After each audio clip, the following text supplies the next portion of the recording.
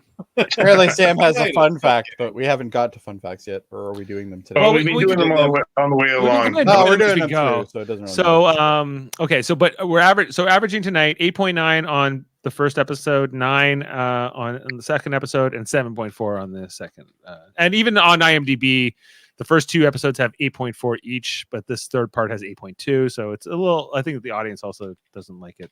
Yeah. So the next episodes is going to be the 90th and 91st episode, which is a fiction, and Divergence, which is part of the Klingon augment virus arc. So it's a 2-part episode. That should give you an idea of what's going to be. Which How the Klingons got their ridges, or lost them, more or specifically. lost them. Yeah. Okay. Yeah, it's what it deals with. Anyway, you'll see it. I actually like the next 2. I maybe like it more than this arc. So it's Well, and as I said in the chat, I think it was yesterday or the day before. I'm like, I was surprised how much I liked these 3 episodes. Like, it was. I don't remember them being that good, but I'm like, this is great. This is Star Trek. I'm good with this. So. Because episode was a little. It kind of feels like a 3-parter, but in other ways, it kind of feels like a 2-parter with sort of like a PS add-on. Yeah, yeah. Like, because the Aenar feels disconnected from the main story, sort of, but also not. Because it strands like the thread through all 3 episodes, but along. It's unfortunate we don't get any more of them until the end. That last episode is no Tellarites. Like it has no Tellarites, no Vulcans. It really actually has very little to do with what was happening in the first 2. Right. Yeah. Other than like the ship, the Marauder, and that whole thing. But again, the theme was bringing these groups together, species together. And then the last episode is not about that at all. Yeah. Yeah. And the Tellarites should want to continue the investigation, right? Like, they should want to get to the bottom of this. And like, I think you absolutely nailed it, because the whole thing about the conference it was glossed over. It was done in 30 seconds. Yeah. It was just sort of like whatever. And so I think it was good, but it could have been better for me in some parts, for sure. I would have made a couple different choices, but it's nothing to get too upset about either. Sam asking, which 3-parter was the best ever? The Bajoran trilogy. It's not the Bajoran. Oh God, probably the worst ever. There's not too many 3-parters actually, but like this there is a lot of 3-parters and that one, and then the ones in this thing. I think that's it, isn't it? So we've had 3 this season. We had like the ones with Soong, with with Brent Spiner. We had the augments. Yeah. We had the ones on Vulcan, like the 3-parter on Vulcan, and now we've had this, right? So the 3-parter on Vulcan wasn't as good as the rest of them were. But in all these 3-parters, they could have done them in 2. They could have done them in 2 if they really stretched it. Yeah, they could have. You know what? Add another 5 minutes on each episode. Take a commercial break out and call it a day. Like it would have been fine. Yeah, maybe. So, because I just think like there's a lot of dialogue in this last episode that didn't need to be there. It just right. And then they take out something that sounds like it would have been great to have in there. Yeah, the ending. I think I want to see the Romulans get their comeuppance, and I didn't even get to see it. Really? Or cut out all the scenes where you're giving me all this backstory on the Romulans, because you're not going to pay off their story anyway. So who cares? So exactly. Cut it out, and maybe I don't know. So just that these are nitpicks, I guess. But the good news is, gentlemen, that after we do our 2-parter next week, we have one more episode, and then you know what happens. A Mirror Darkly. We get that mirror universe stuff, which I've watched many times, so it's not gonna be. It is a great. I've seen it too. We've even acted it. We even did it. Yeah, we even did it on Radio Theater some time ago. I even like that they changed the intro, which is just phenomenal. I love the intro change. Yeah, that is the only one, Kevin, that you have to watch. The actual. I've seen it. Yeah, have you watched the actual intro as well? Yep. like the actual intro song. Yeah. It's much better than It's Been a Long Road and all that. Oh yeah, way wow. better. That's not hard. I can go watch an episode of Bluey and that would be better.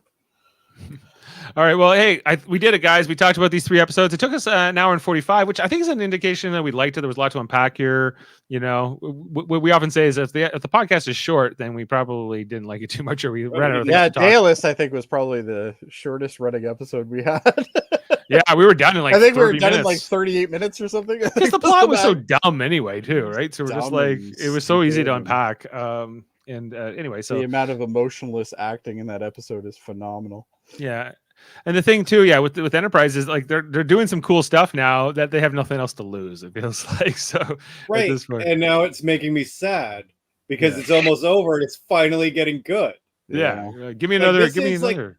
This indie stuff was good, but this is so much better. So much better. I do like what they did with season 4. And actually, wait until you see Peter Weller. That's some good stuff too. You're still averaging lower on this season though, Kevin, compared to last season. Which is odd. You averaged it an 8. Really? Bring it back up for a second, if you could. The season's not over yet, but currently, season 3 is outbeating season 4. I'm actually at the same as Kevin right now. Dave's actually the highest rated one right now in season 4. Yeah, and Davan. Oh, we're missing Adam's score from last week. Did you watch Observer Effect? No, I'll catch up. I haven't watched it yet. All right. Okay. Yeah, but it's like kind of in that 7 to 8 range. But look at my column right here. Like, I know what the final number says, but 10, and then you get a 4 because that was terrible. 9.5, 10, 10, 7. Like, no, this season's going to be the best one. I think we got to ditch the low score and the high score or something like that. You got a 0 in there, right? That might be pulling the average down. Yeah, that's probably pulling your average down a bit. Yeah. So anyway, guys, did you know that right now we're covering Star Trek Lower Decks on Thursdays here on the network? Have you felt about season 3 so far? I've been good with it. Like I'm into it. I'm into it.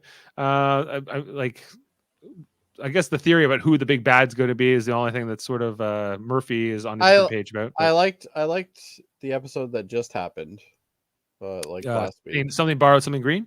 Yeah, the Orion one, and then the episode before that though I thought was kind of boring.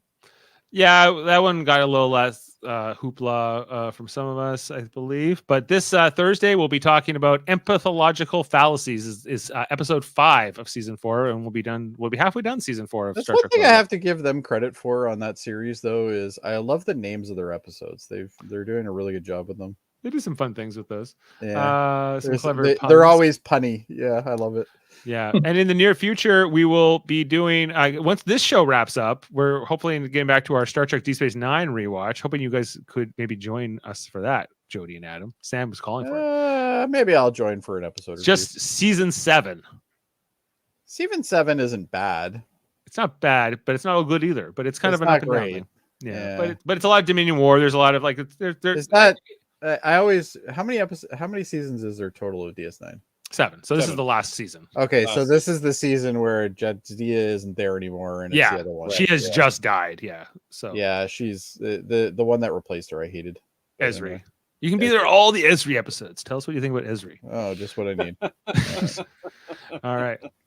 So look out for those things here on Live Long and Podcast. Of course, we also do other podcasts, including Class L Probe. I believe Adam was on there last night with Davan and Dave Pugsley. I missed it. Yeah. Oh, well, they were on last night. I don't know who they talked to. Yeah. And then also Debate 9 is coming up. I think I'm going against Heather Narduzzi in the near future, along with Davan. You got your hands full. I know. She's a hard player, that one. I believe I'm also going to like Trivia Champions Edition or something at one point too in the near future. Oh, now you're just bragging. I don't know. Okay, whatever. Champion of champions, they call me. I don't know why. And just stroke that ego, Dave. Stroke it hard. Also here on Live Long and we're part of a federation of podcasts, a whole bunch of network of podcasts, which features lots of different shows, lots of different channels, like Super Mario Brothers podcast, where we cover now reality TV shows like Big Brother, and this Wednesday, Survivor season 45 kicking off. We'll be talking about that, the premiere, and everything else for the next 13 weeks. Pretty exciting stuff, guys. Along with Big Brother USA season, what are we into? 25 now. Week 8. Can you believe it? Check out X. Well, I checked out your Big Brother podcast last night with Jaemeel, and it didn't sound like you guys were having a good time with the season so far. No, this week's been rough. And then because this week nobody's getting evicted this week. They're actually trying to put somebody back in the house, and we're like, so anyway, X-rated every Tuesday with André and Davan talk about X-Men the animated series and related events, interviews, great stuff. André, the Graphic Histories podcast. I will be interviewed on it by him this Wednesday. Actually, I'm going to be on his show. What are you being interviewed for? I'm really interesting and fascinating, so he wants to talk to me about it. Get all the details. God, the amount of ego stroking is phenomenal tonight. Yeah, he was like, I'm looking for some exciting guests to have on my show. I was like, have me. I'm pretty exciting. You actually pitched yourself. Of course, he asked. And I got it first. I'm not surprised by that. Yeah. Oh, that's so good. I find you interesting, Dave. Yeah, well, the most interesting podcast André will ever do. I'll be coming up on soon. So I am definitely watching that one. Yeah, and I'm going to be in the chat. Well, it's not really a walk. Oh, it's audio only. It's audio only. It's an audio only. I'll just we'll be in the chat. This is so interesting. Yeah, this is the most interesting thing I've ever. This guy might be the most interesting man in the world. Exactly. What's even more interesting that I will also be on Hold Up, the movie podcast with Davan and André next Wednesday, not this Wednesday, but next Wednesday, talking about three trifecta of Dave. Yeah, I know. I'm going to be talking space movies, Outland, Apollo 13, and Ad Astra with those guys. Those are all good. I think they'll be all right. Movies, yeah. Eamon on Track, our music podcast, where Eamon talks about music albums. Still waiting for the next announcement of an episode, but he's already got his episodes out there. Dave has a really dude. I would never. I like that comment, by the way. Yeah. Hellbound podcast back from my hiatus with Michael Chan, Alex Blackburn talking horror. Comes out Wednesdays, audio only. And I believe there was supposed to be a trivial debates this past Saturday, but I don't think there was. But unfortunately, due to some illnesses, we had to postpone it. So when is it happening now? I think it's going to be 2 weeks. But I could be wrong on that. You'll have to talk to Murphy. The Transformers episode of I'm supposed to be the judge, but I'm still waiting to actually judge things. Oh, I see. But you're supposed to judge it in the moment. Well, that's what I'm going to do. Dave is about to have an organism. An organism? Oh my goodness.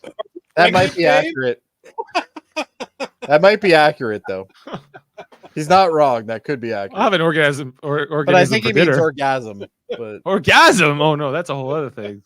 It's a family-friendly channel. There is no mirror in front of Dave right now, so that's not going to happen. All right. Well, those are all the shows. Thanks for being with us, guys. If you've held around this long, I think you've earned. I'm not sure why you would, but you've earned this quote. Let's go out on this one. Give up. A single stroke and there'll be no pain. Think I'm losing? I'm just trying to make you look good in front of your soldiers.